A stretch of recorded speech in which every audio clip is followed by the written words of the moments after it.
Bonjour et bienvenue sur le site du podcast Histoire en série, créé et animé par Nicolas Charles et Johan Chenoir. Au programme, une analyse des séries d'hier, d'aujourd'hui et de demain par des spécialistes des questions mobilisées par nos shows préférés.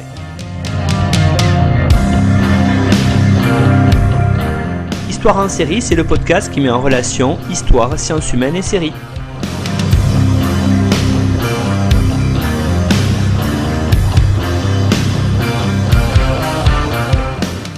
Bonjour à tous, bienvenue dans l'épisode numéro 19 du podcast Histoire en série où j'ai la chance aujourd'hui de recevoir Valérie Dubslav. Bonjour Valérie.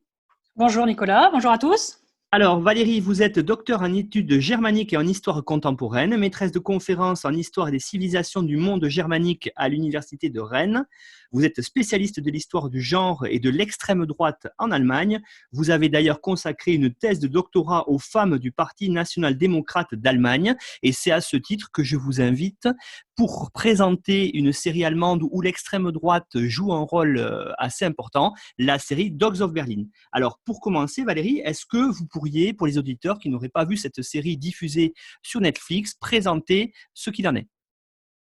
Oui, alors Dogs of Berlin, donc vous l'avez dit, est une série policière en 10 épisodes. Pour l'instant, on n'a qu'une première saison. C'est une série qui a été créée par Christian Alvat et qui est diffusée, vous l'avez dit, depuis 2018, je crois, sur Netflix. Et c'est une série qui compte quelques stars quand même, qui sont connues en Allemagne, comme Fari Yardim ou Felix Kramer, qui sont les rôles principaux, mais aussi Katrin Sass, Hannah Herzsprung ou Anna-Maria Mühe. Et c'est une série que je trouve, moi, globalement réussie. Alors, je ne suis pas spécialiste, je tiens à le préciser, des séries, mais en tant qu'amatrice de séries, je dirais que c'est une série vraiment de bonne facture. C'est-à-dire que le début et la fin de la première saison sont vraiment très forts, avec certains épisodes pleins de suspense, pleins de rebondissements. D'autres tournent un peu à vide. Voilà, les scènes, c'est pareil. Il y a des scènes qui sont vraiment, vraiment excellentes, haletantes et très travaillées, avec une très belle chorégraphie filmique. Donc, pour ceux qui ont vu la série, moi, je pense au guet-apens, par exemple, chez Erol, dans le 9e épisode, que je trouve vraiment très réussi. Et d'autres scènes que je trouve un peu ridicules ou superflues. Sinon, on peut dire que du point de vue historique et civilisationnel, il y a beaucoup à en tirer donc, de cette série parce qu'on y évoque énormément de choses, limite trop de choses. C'est-à-dire que les scénaristes ont quelque peu surchargé l'intrigue et on aurait sans doute pu faire l'économie de certaines intrigues secondaires, supprimer certains personnages qui, à mon sens, ne sont pas forcément pertinents. Cela dit, la série vaut vraiment la peine d'être vue et elle mérite, je trouve, effectivement, qu'on s'y attarde. Alors, ce qui est intéressant, on est dans une vague de renouveau, on va dire, depuis quelques années de séries allemandes. On l'a évoqué dans l'épisode 13 avec Emmanuel Droit, Deutschland 83, avec puis sa suite 86 et le suivant qui devrait être 89. On a comme ça beaucoup de séries à l'heure actuelle sur Netflix, y compris, je pense à Skylines par exemple, je pense à Bed Banks. Il y a, vous le dites effectivement, des séries où les acteurs en Allemagne sont très importants. Alors, on est ici dans le cas de cette série-là avec, on va dire, deux grands personnages que tout oppose et finalement qui se retrouvent ensemble, c'est Kurt et Erol. Alors est-ce que vous pourriez les présenter et à travers eux présenter la série, on va dire l'intrigue, en tout cas le synopsis un peu plus précisément? Oui, bien sûr. Donc, en gros, peut-être partir d'abord du point de départ, peut-être de l'intrigue, qui est un meurtre perpétré contre un footballeur d'origine turque, mais qui fait partie de l'équipe nationale allemande, de la Mannschaft. Et ce meurtre est perpétré la veille d'un match très important qui oppose justement l'équipe allemande à l'équipe turque. Et ce match s'annonce explosif à plusieurs égards. D'abord parce que vit à Berlin une très grande communauté turque et qu'il y a donc là des enjeux sociaux et identitaires très importants. Puis parce que sont engagés autour de ce match des paris sportifs qui ne sont pas forcément très propres. Et donc il est question dans cette série de manipulation, de corruption, beaucoup d'argent. Et donc le meurtre prend une signification toute particulière parce qu'il peut potentiellement embraser toute la ville. Et donc la question du départ est celle de savoir le plus vite possible qui est le meurtrier et quel est le mobile du meurtre. Est-ce que c'est un hate crime néo-nazi? Est-ce que c'est un règlement de compte mafieux? Est-ce que c'est un accident? Et c'est de ce questionnement-là que va se nouer une intrigue aux multiples rebondissements. Et donc il y a deux personnages centraux qui sont Quoth Grima et Errol Birkan, qui sont des policiers et qui sont des frères ennemis aussi, qui sont censés mener ensemble l'enquête au sein d'une commission spécialement créée pour élucider le meurtre. Et donc, d'une part, Quoth Grima, qui est donc interprété par Félix Kramer, est un ancien néo-nazi, devenu policier pour, dit-il, combattre l'injustice, pourchasser les méchants. Seulement, il est lui-même un flic ripou, empêtré dans des activités illégales, aux méthodes tout à fait douteuses et en quête constante d'argent, car il doit beaucoup d'argent à beaucoup de monde et il passe le plus clair de son temps à développer des stratégies pour rembourser ses dettes. Et Quoth mène également une double vie avec 2 femmes, son épouse Paula, avec laquelle il mène une vie bien rangée, conventionnelle et bourgeoise dans un quartier résidentiel, et sa maîtresse, Bine, qu'il rejoint le soir. Et Bine est un peu le contre-exemple de Paula. Elle élève seule ses 2 enfants, elle est au chômage, elle est travailleuse du sexe à ses heures perdues et légèrement paumée. Et donc Quoth est un personnage un peu ambivalent parce qu'il s'est émancipé de sa mère, notamment, et du milieu néo-nazi pour devenir flic. Il a un bon fond, il est loyal envers ses proches, un peu mafieux malgré lui. Il est surtout englué dans le pétrin, dont il tente incessamment de s'extraire, mais sans vraiment y parvenir. Donc ça, c'est un personnage. Et l'autre personnage, c'est Errol Birkan, joué par Fahri Yardim, qui est un policier d'origine turque, homosexuel, qui lui aussi s'est émancipé de son milieu, de son quartier, pour devenir policier. Mais contrairement à Quoth, il a un rapport très germanique à la loi, dans le sens où il respecte la loi à la lettre.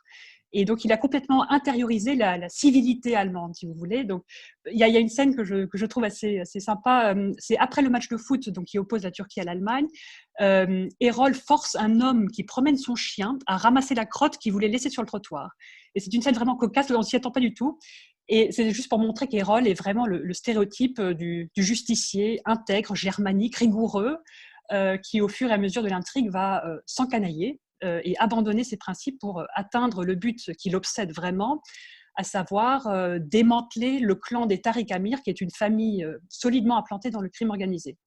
Et donc, ces 2 personnages, Quoth et Errol, donc pour faire court, le néo-nazi et le turc, doivent travailler ensemble, mais ne sont pas faits pour s'entendre, car absolument tout les oppose, l'origine, le caractère, le comportement, les intérêts, les méthodes. Et donc la cohabitation au départ est un peu tumultueuse, mais ils vont finir par allier leurs forces pour venir à bout de leur mission, qui est donc d'éradiquer le crime organisé à Berlin. Alors, Donc, j'aurais voilà. aimé maintenant, Valérie, qu'on commence à rentrer, j'allais dire, en détail dans l'analyse de la série, en analysant, avant d'aller plus loin dans les personnages et dans les enjeux sociaux et politiques qu'il peut y avoir dans Dogs of Berlin. J'aurais aimé qu'on parle de Berlin, de la ville de Berlin elle-même, et de montrer comment, un petit peu, les scénaristes ont choisi de d'écrire Berlin en se servant d'elle comme une sorte de miroir grossissant, un petit peu, d'enjeux nationaux. Alors, avant d'évoquer ça plus en détail, au niveau de l'immigration notamment, j'aurais aimé que vous reveniez un petit peu, je parlais tout à l'heure des séries allemandes qui avaient le vent en poupe, j'aurais aimé que vous reveniez sur Berlin à travers les séries. Oui. Oui, alors c'est une question vraiment intéressante, la représentation de Berlin, parce que justement, elle est vraiment montrée dans toute sa complexité, parce que justement, à travers cette série Dogs of Berlin, on éclaire différents milieux sociaux, différentes communautés ethniques et culturelles, différentes trajectoires individuelles, différentes dynamiques collectives.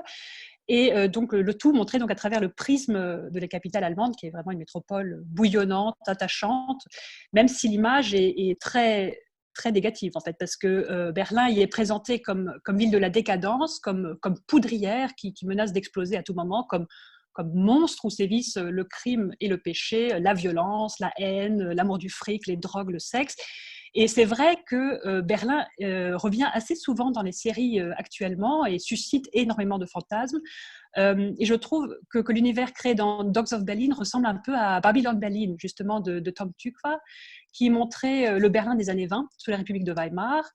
Et l'ambiance de Dogs of Berlin est tout aussi morose, aussi sombre, trash et parfois même un peu pesante, parce que c'est un peu déprimant de regarder la série quand même. Sauf qu'aujourd'hui, les enjeux sociétaux, les rapports de force politiques, culturels et ethniques ont changé en 2020, donc ça n'a plus rien à voir avec Babylon Berlin.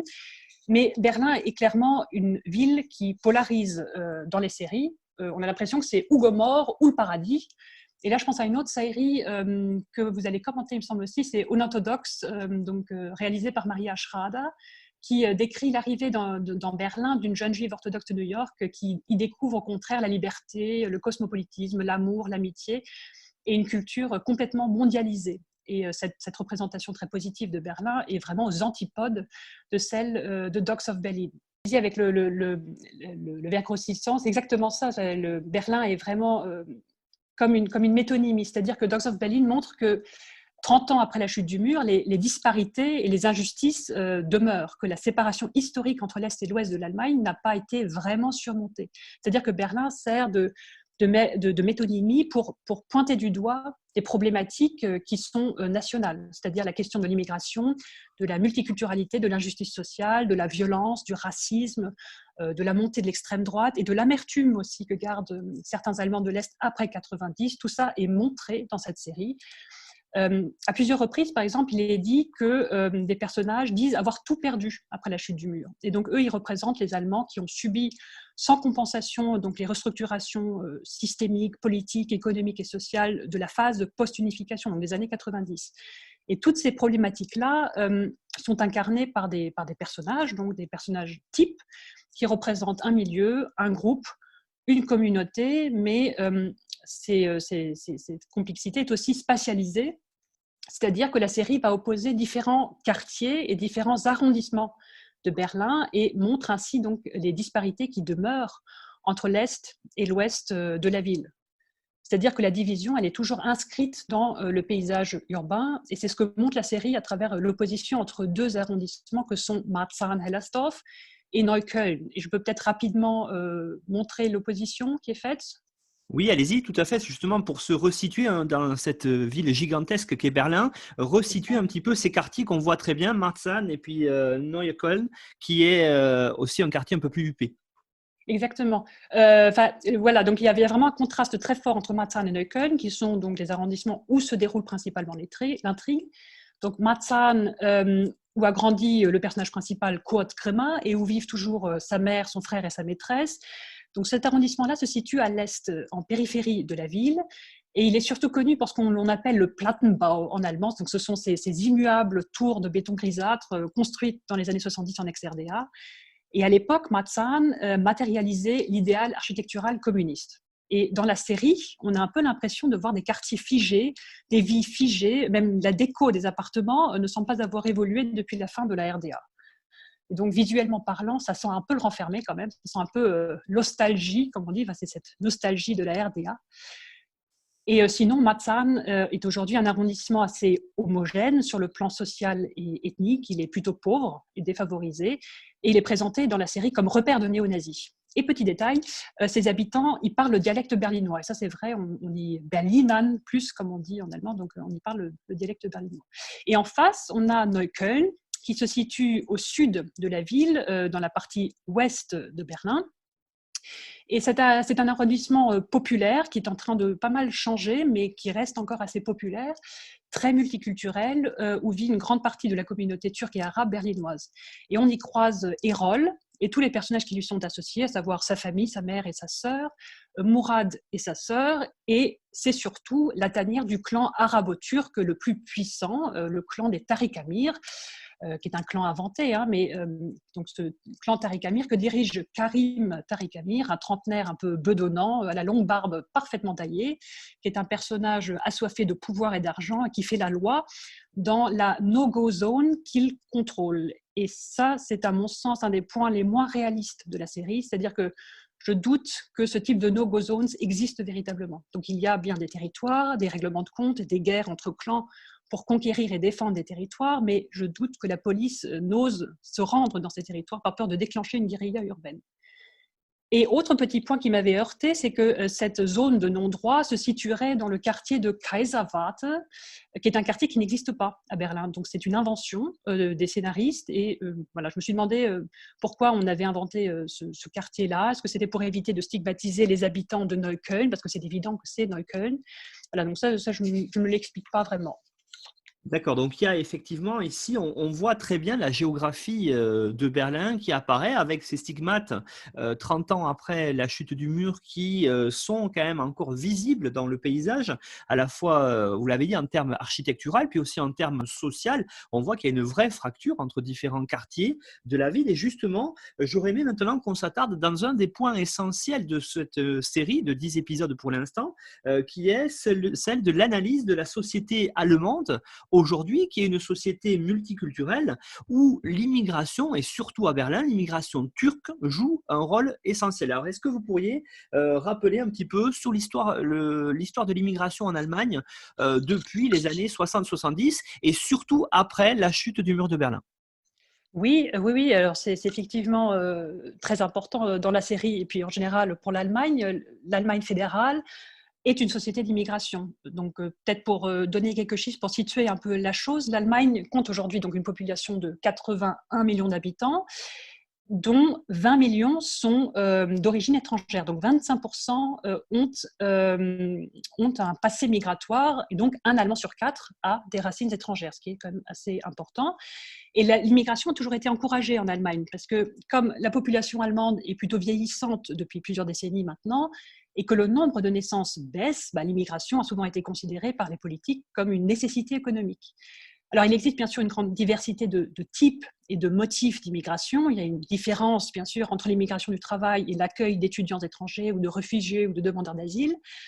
Mais on peut peut-être effectivement retracer les grandes étapes de cette histoire de l'immigration en commençant par les Gastarbeiter, donc ces travailleurs invités que la République fédérale, en mal de main-d'œuvre, est allée chercher en Europe, notamment en Italie, dans les années 1950, puis en Turquie, justement, à partir des années 60.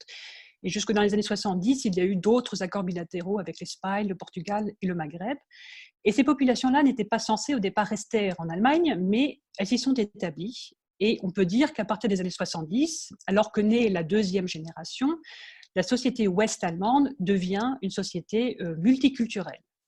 Et en RDA, en revanche, c'est un autre cas de figure, parce que l'immigration y était beaucoup moins forte. La RDA, elle aussi fait venir des travailleurs étrangers, notamment en provenance des États frères, du Vietnam, du Mozambique, par exemple. Mais la population est-allemande était globalement beaucoup plus homogène ethniquement.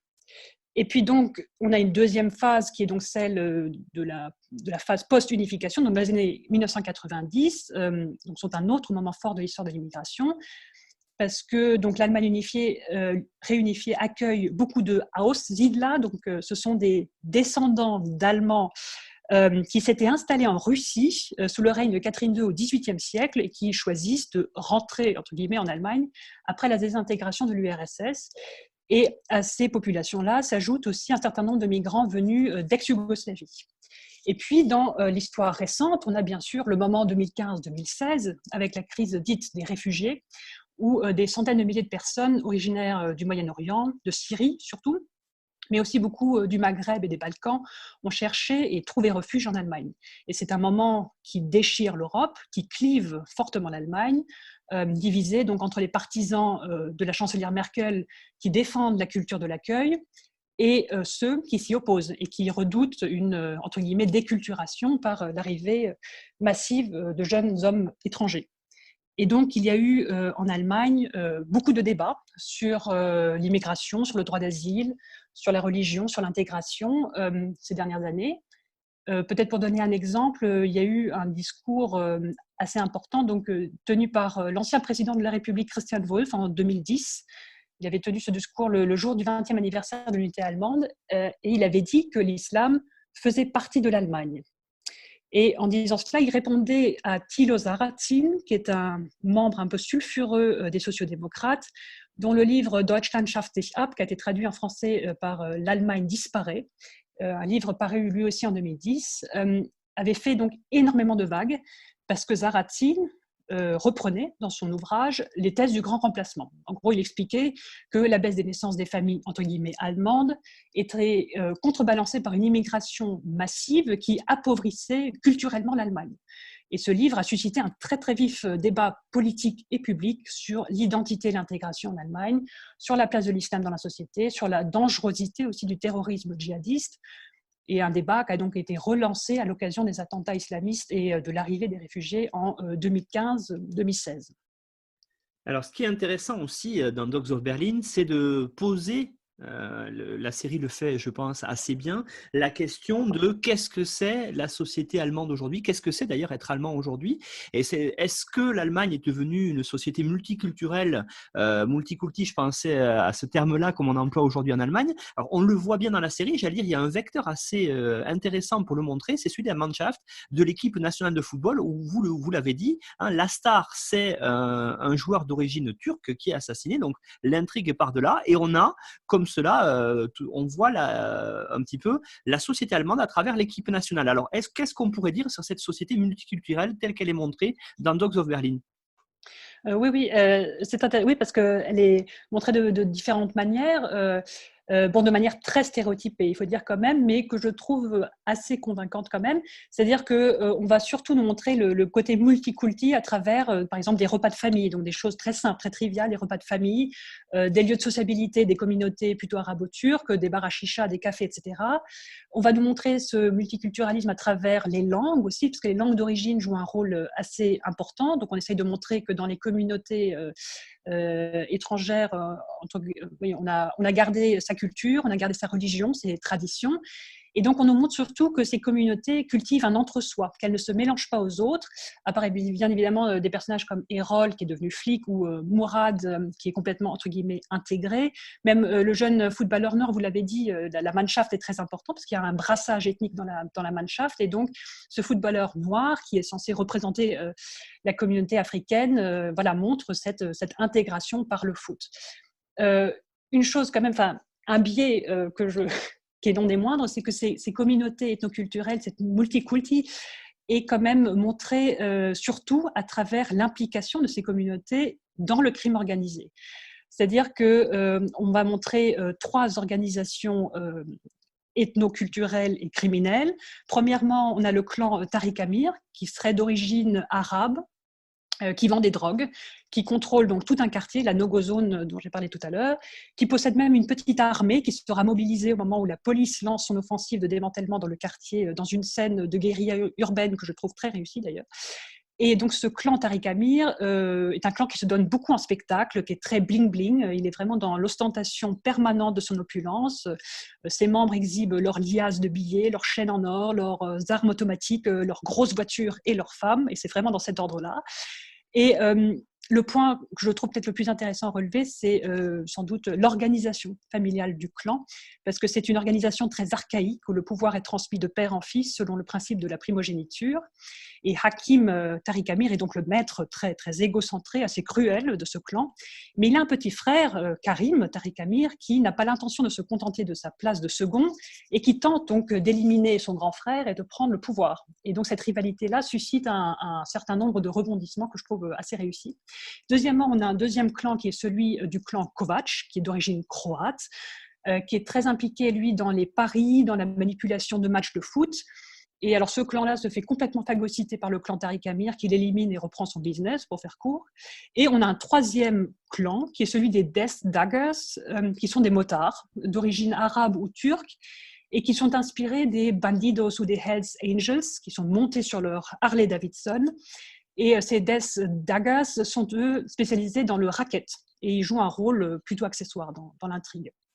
Alors, la question, est-ce que cette représentation du crime organisé est réaliste? Alors oui, on peut dire effectivement qu'en Allemagne, il existe ce type de gangs et de clans communautaires et mafieux qui sont issus pour la plupart de grandes familles turques, kurdes, palestiniennes ou arabes, qui seraient arrivés en Allemagne au cours des années 1980. Et les clans les plus connus sont le clan Abu Shaker, qui est très actif à Berlin, mais il y a d'autres familles comme les familles Al-Zain, Ali Khan, etc. Et ce sont des clans qui alimentent effectivement de véritables sociétés parallèles en Allemagne.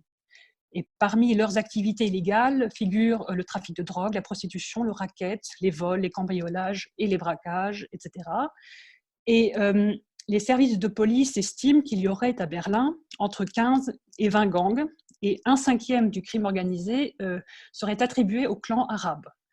Et les autorités peinent un peu à endiguer le phénomène, c'est-à-dire qu'on essaie de traquer la délinquance et les activités illégales, sans toutefois réussir à porter des coups vraiment significatifs ou à démanteler ces clans. Pardon. Alors justement, j'aurais aimé, Valérie, maintenant qu'on voit un autre aspect par rapport à cette société multiculturelle qui est important, qui rythme la série et qui d'ailleurs me fait penser à un parallèle avec une autre série allemande récente qui vient de sortir sur Netflix, qui est Skylines, qui est le rôle du rap dans cette série, à travers que l'on voit essentiellement à travers deux jeunes qui essaient comme ça de percer dans le milieu du rap et à travers un petit peu la délinquance aussi. Alors qu'est-ce qu'on peut en dire sur ce milieu très important à Berlin du rap? Oui, oui, effectivement. La subculture du rap est très importante et le hip-hop aussi. Et donc, vous l'avez dit, c'est une subculture qui est thématisée donc, à travers deux personnages qui sont Mourad et Raïf, qui sont deux adolescents assez innocents finalement, complètement passionnés par la musique. Donc, Mourad, par exemple, écrit ses propres chansons et Raïf, lui, est membre du clan Tariq Amir et il essaye de faire entrer donc, son ami Mourad dans le monde interlope du rap. Et donc, il le fait participer à un battle clandestin. Donc, on connaît par exemple la scène dans 8 Miles, bah, c'est un peu ça. Il organise également une rencontre avec le rappeur Haftbefehl, ça veut dire mandat d'arrêt, et c'est un rappeur qui existe vraiment, et qui est une pointure d'ailleurs dans ce milieu-là. Mais Haftbefehl le rembarre parce qu'il trouve que Mourad n'est pas assez dur, qu'il n'est pas assez criminel. Et donc, Raïf décide de créer son propre label pour lancer en gros la carrière de Mourad. Et moi, ce qui me semble intéressant ici, c'est la connexion qui est établie dans la série entre la subculture populaire, mais qui est aussi une culture de jeunesse, et le crime organisé, parce qu'on sait que ça existe effectivement, que ces connexions existent. Pour donner un exemple, Bushido, par exemple, qui est un rappeur assez connu en Allemagne, Bushido est étroitement lié au clan Abu Shaka, dont j'ai parlé tout à l'heure, donc qui est assez actif à Berlin. Donc, ces connexions existent. Donc ça, c'est une chose que je trouvais intéressante. Et l'autre dimension était celle du lien établi entre le rap, le hip-hop et l'identité. C'est-à-dire que la musique apparaît dans cette série comme vecteur identitaire, comme moyen d'auto-affirmation assez puissant pour ces jeunes qui parlent son langage, qui parlent son argot et qui maîtrisent ses codes. Et puis, on a l'impression aussi que c'est un moyen d'émancipation, c'est-à-dire que le rap, quand on a une certaine notoriété, bah, c'est de l'argent facile, c'est du pouvoir, de la reconnaissance et une forme d'ascension sociale. Et Mourad, le jeune adolescent, hésite à emprunter cette voie. Il hésite donc entre le rap et l'école, parce que c'est un bon élève, et l'école qui représente bien sûr un parcours méritocratique plus conventionnel.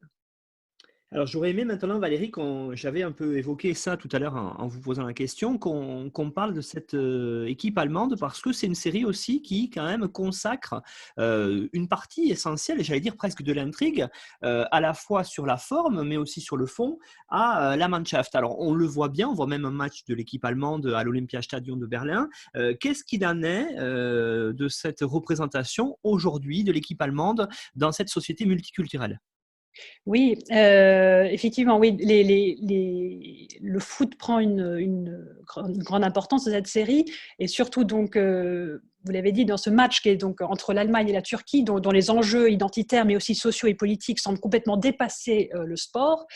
Le foot est bien sûr devenu un moyen pour s'affirmer en tant que nation. On se souvient de la Coupe du monde de foot de 2006 en Allemagne, qui avait quelque part rassemblé tous les Allemands, indépendamment de leur origine, autour de la Mannschaft, donc cette équipe nationale, et qui leur avait permis d'exprimer une certaine fierté nationale.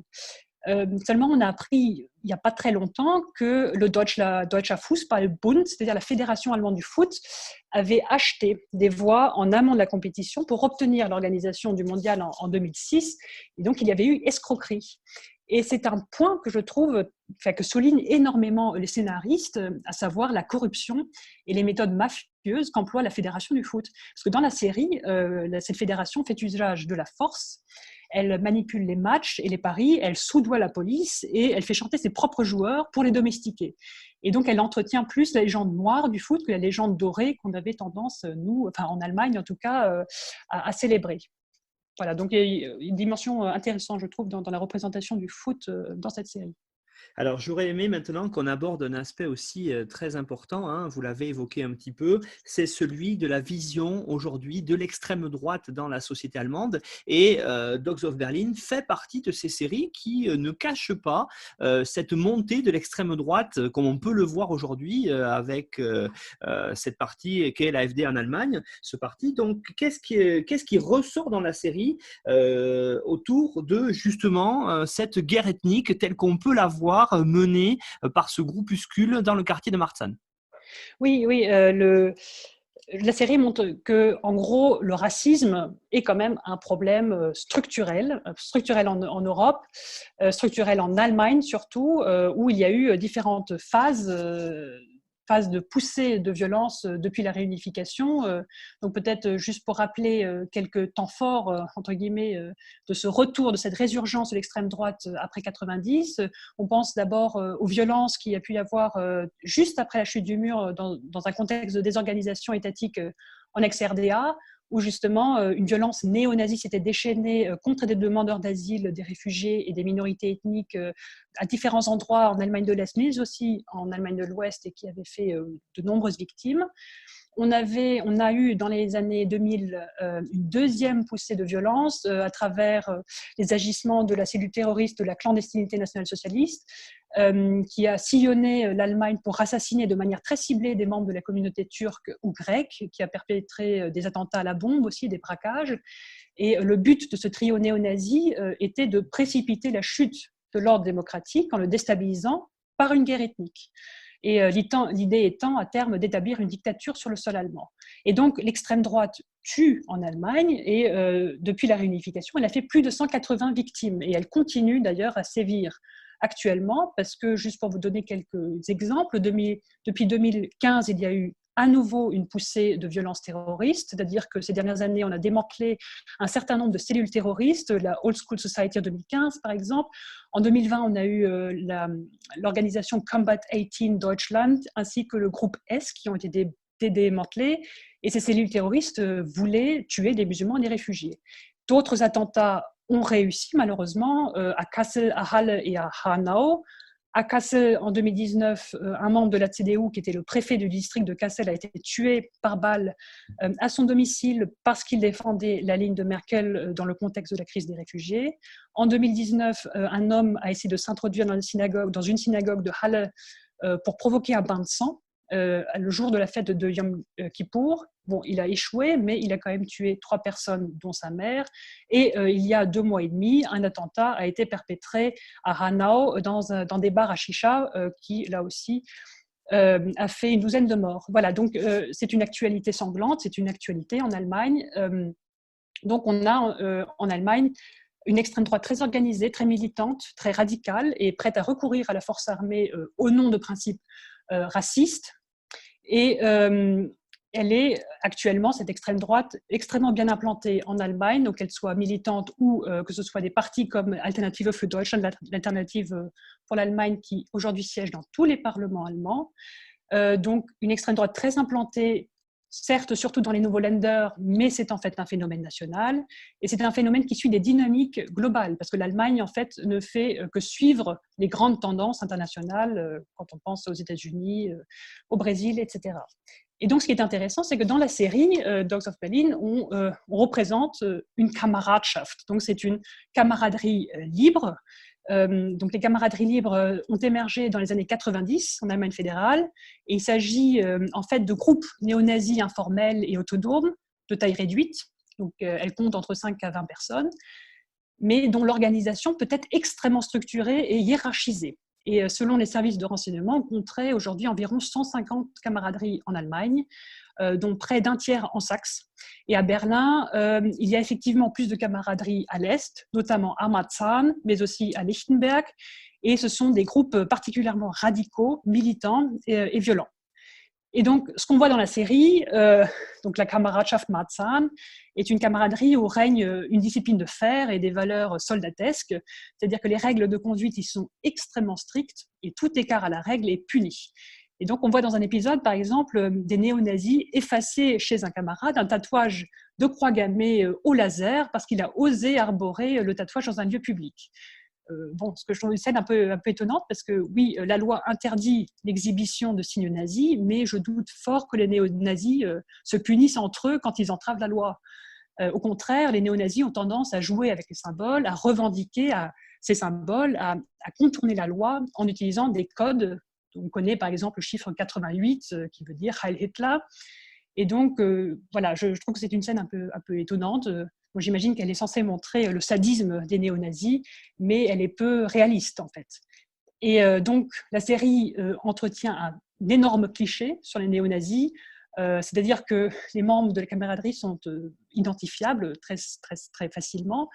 Grosso modo, ce sont des skinheads au crâne rasé qui honorent le drapeau nazi, qui chantent à tue-tête le premier couplet du Deutschlandlied, donc le chant des Allemands avec le fameux Deutschland, Deutschland über alles, donc l'Allemagne au-dessus de tout, de tous et de tout, pardon, que hurlaient déjà à leur époque les nazis. Et donc ces camarades boivent beaucoup, hurlent beaucoup, jurent beaucoup, profèrent des paroles racistes, ethnocentriques.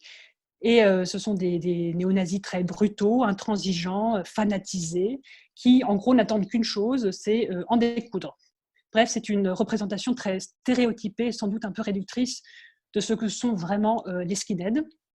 Cela dit, les deux personnages qui incarnent ce milieu-là, Ulf et Eva Grimm, sont intéressants, je trouve, parce qu'ils montrent comment des dynamiques familiales peuvent s'inscrire dans des dynamiques de groupe et les faire évoluer.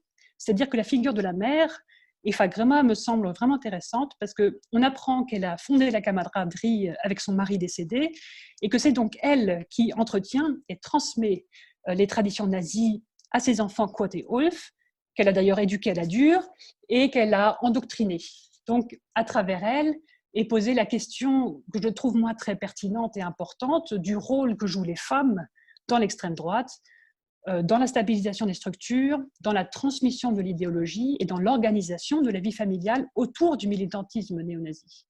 Parce que Eva Grimm est un pilier du néonazisme local, elle dispose d'un certain pouvoir, d'un certain ascendant sur les autres membres, elle est dogmatique, dure, brutale, jusqu'au boutiste, parce qu'elle va quand même jusqu'à tuer le leader de la camaraderie pour que son fils Ulf puisse prendre la suite, quand même, s'affirmer comme chef. Le problème, c'est que Ulf n'a pas l'étoffe d'un chef, c'est l'éternel second qui est toujours tenu dans l'ombre de son grand frère. Et donc, il a un énorme complexe d'infériorité. Et il n'est sans doute pas l'homme fort qu'il prétend être, parce qu'au fond, il ne vit que pour la reconnaissance de sa mère, qui est donc une figure maternelle très, très dominatrice, qui l'infantilise complètement. Voilà, donc dans cette série, on a une représentation, je trouve, assez stéréotypée du néonazisme, parce que l'extrême droite aujourd'hui est plurielle, elle est protéiforme, elle est portée par des hommes et des femmes, elle est traversée par différents courants idéologiques, parce qu'en gros, entre le national-conservatisme et le néonazisme, il y a toute une palette de sensibilités politiques différentes, et qu'il existe donc une très très forte diversité aussi dans les identités extrémistes. Il n'y a pas que les skinheads dans l'extrême droite, hein. Il y a les nipsters aussi, les hipsters nazis, il y a des identitaires, il y a les nationalistes bourgeois. Voilà, donc ne montrer que les néo-nazis est un parti pris, c'est un choix cohérent, parce que il s'agissait avant tout d'évoquer le spectre de la guerre civile qui plane sur la ville de Berlin, de cette tension, cette guerre ethnique qui pourrait éclater entre les néo-nazis et la communauté turque notamment. Et à la fin de la saison 1, d'ailleurs, la mère nazie, Eva, appelle les membres de la camaraderie à la guerre. Et donc, on va voir comment les scénaristes vont exploiter le filon de la deuxième saison. On verra la suite. Alors justement, vous étiez en train de l'évoquer, cette guerre ethnique, il y a quand même une scène marquante de combat de rue, hein, carrément intéressante, qui permet pour nous peut-être ici d'analyser cette série à travers le prisme du genre en montrant que c'est avant tout une série relativement virile. Oui, absolument. C'est une série extrêmement virile. Ça m'a énormément frappée. Alors peut-être parce que j'ai une sensibilité particulière, parce que je travaille sur le genre, mais c'est une série vraiment extrêmement virile, parce que le thème de la domination masculine est présent dans tous les épisodes. Parce que la police est virile, les clans sont virils, les néo-nazis sont virils, le rap et le foot sont virils, les espaces représentés sont des espaces dominés par les hommes. Donc c'est vraiment un leitmotiv qui traverse toute la série. Et le premier épisode commence d'ailleurs par une scène assez crue de sexe anal, une scène qui plante le décor et prend sur le vif le personnage principal qui est Kurt Grimm, qui incarne cette virilité. C'est vraiment un homme fort, puissant, un homme protecteur aussi vis-à-vis des femmes, à la fois flic et racaille. C'est un peu le mâle alpha qui gère et décide. Donc, il a un côté très tribal, très brut de décoffrage, très instinctif. Et il est vraiment dans l'assouvissement immédiat de ses besoins, de ses désirs. Il prend ce qu'il veut, quand il veut, et il consomme la vie, consomme la nourriture, les drogues, le sexe. Et autant sa femme que sa maîtresse apparaissent surtout comme des partenaires sexuels qui donnent du plaisir à l'homme. Donc ça, c'est vraiment quelque chose qui m'a frappée. Et autre chose qui est intéressant, je trouve, c'est la mise en scène des corps, justement, dans cette virilité. Donc, les corps nus, d'abord, après ou avant les rapports sexuels, les corps musclés des hommes, autant de quotes que des rôles, les corps parfaits des femmes aussi, mais aussi beaucoup les corps meurtris, éprouvés, atrophiés, des corps torturés, déchiquetés, troués de balles. Parce que plus l'intrigue avance, plus Kurt et Errol ont le visage tuméfié par les coups qu'ils prennent de toutes parts. Tous les deux se font casser le nez, ils ont des entailles sur le visage, Kurt se prend des coups de pied dans les testicules. Voilà, donc de toute façon, on a l'impression que dans cette série, les hommes passent leur temps à se taper dessus les uns les autres. Et une des scènes les plus emblématiques à ce propos est celle de l'énorme Rix, donc cette guerre, cette bataille ethnique qui oppose de nuit, sur un terrain vague à Matzan, les néo-nazis aux combattants, je ne sais pas si on peut les appeler comme ça, de la communauté turque ou arabe. Et c'est une scène qui se veut très forte, mais que j'ai, moi, trouvée un peu ridicule, à vrai dire, tellement elle est excessive. C'est-à-dire que ces hommes se bagarrent avec des battes de baseball, des barres de fer, des couteaux, des chaînes, le tout en slow motion, avec des gros plans sur des visages grimaçants, défigurés par la haine, le sang qui gicle, les cris. Voilà, donc c'est une esthétique qui emprunte beaucoup, je trouve, à Game of Thrones, avec une véritable délectation de la brutalité. Et cerise sur le gâteau, c'est qu'on montre deux garçons très frêles, donc l'un néo-nazi en gros, l'autre d'origine turque, en train de se battre comme le font des adultes à côté d'eux, sur ce premier champ de bataille qui doit en quelque sorte les initier à la virilité. Et à côté, on a les femmes qui ne s'en sortent pas très bien. C'est-à-dire qu'à part Eva Grima ou Trinity Zoma, qui sont des femmes assez puissantes aussi et viriles, les femmes n'ont pas d'existence en dehors des hommes. Elles sont des proies, des objets pour les hommes. Par exemple, la fiancée de Hakim Tariq Amir, qui est complètement terrorisée par son futur époux. Donc, elles sont souvent dépendantes financièrement, elles sont dépendantes affectivement, elles sont fragiles ou paumées. Bine, la maîtresse de Kurt, est suicidaire. Paola, sa femme, est alcoolique. Donc, voilà, il y a très peu de place pour l'amour et la passion. L'amour est souvent déçu, les familles sont déchirées. Voilà, donc les relations de genre, ils sont globalement hétéronormatives et assez patriarcales. Mais il faut quand même dire que la série s'efforce aussi de thématiser un tout petit peu l'homosexualité. Donc, Errol, qui est d'origine turque et homosexuel, et qui subit une double stigmatisation, donc d'abord en tant que turc dans la police et en tant qu'homosexuel dans la communauté turque. Et il est rejeté par son père, par exemple. Et ça, je trouve, c'est un aspect intéressant. Alors oui, il y a une scène aussi qui est assez décalée justement par rapport à cette virilité. C'est celle où justement un des motards rentre dans la boutique de décoration bon chic, bon genre de Paula et il lui chante, on voit un homme très viril qui en fait en partant avec la musique chante du Dirty Dancing. Donc là aussi, il y a un décalage qui se veut peut-être assez marrant, mais qui en fait semble effectivement, comme vous l'avez très bien évoqué, montrer que c'est surtout une série qui est vue du point de vue viril. Et quand on voit les scènes qui suivent entre Paula et cet homme-là, on voit surtout une scène où c'est effectivement, comme vous l'avez dit, l'homme qui domine. Donc il y a effectivement une grosse virilité et les femmes qui sont un petit peu en retrait. Alors, moi, j'aurais aimé vous poser une question parce qu'on analyse cette série ensemble depuis un petit moment et vous avez évoqué dans le titre Dogs of Berlin. Alors, j'allais vous dire, Valérie, et les chiens dans tout ça? Oui, alors effectivement, les chiens dans Dogs of Berlin jouent un rôle quand même assez important. Alors, je serais absolument incapable de vous dire quelles sont les races de chiens représentées parce que je ne m'y connais pas très bien, mais on peut dire effectivement qu'il y en a beaucoup. Ils apparaissent à peu près dans tous les épisodes.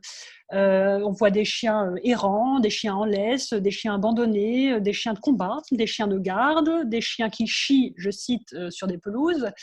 Et en fait, dans le premier épisode, Kurt est à deux doigts d'écraser un chien. Alors, on apprend après que c'est le chien de la victime tuée. Et ce chien, il le ramène dans sa famille. Et c'est à cette occasion qu'il développe toute une réflexion sur la condition et le libre arbitre des chiens. Et donc, il explique que les chiens, en gros, subissent leur vie. Les chiens ne choisissent pas leur maître, mais sont choisis par leur maître. Ils mangent quand on leur donne à manger, ils sortent quand on les autorise à sortir, et ils sont en gros tenus en laisse. Et donc j'ai l'impression que c'est une parabole sur le déterminisme et sur quelque part aussi la bestialisation des hommes, car les chiens, ce sont les hommes qui, eux, non plus ne sont pas libres de choisir, qui, eux aussi, sont conditionnés par leur milieu, leur famille, leur origine sociale et ethnique, qui subissent la violence sociale, qui subissent la violence raciste, la violence du système, et qui souvent ne peuvent pas se défendre. Et donc ils sont pris au piège de leurs conditions et ne peuvent s'en affranchir. Et donc, je pense que c'est un peu l'idée de la série, c'est de montrer donc, le combat d'émancipation que mènent les personnages pour tenter d'améliorer un peu leur vie, qui est une vie de chien, au fond, parce que c'est ce qui est montré, c'est une vie de chien. Bien, nous étions donc dans l'épisode numéro 19 d'Histoire en série avec Valérie Dubslav qui présentait la série Dogs of Berlin disponible sur Netflix. J'espère que ça vous a plu et donné envie d'aller voir cette série qui compte 10 épisodes et dont normalement une deuxième saison devrait être produite dans les mois qui viennent. Valérie, merci beaucoup et à bientôt. Merci beaucoup, au revoir.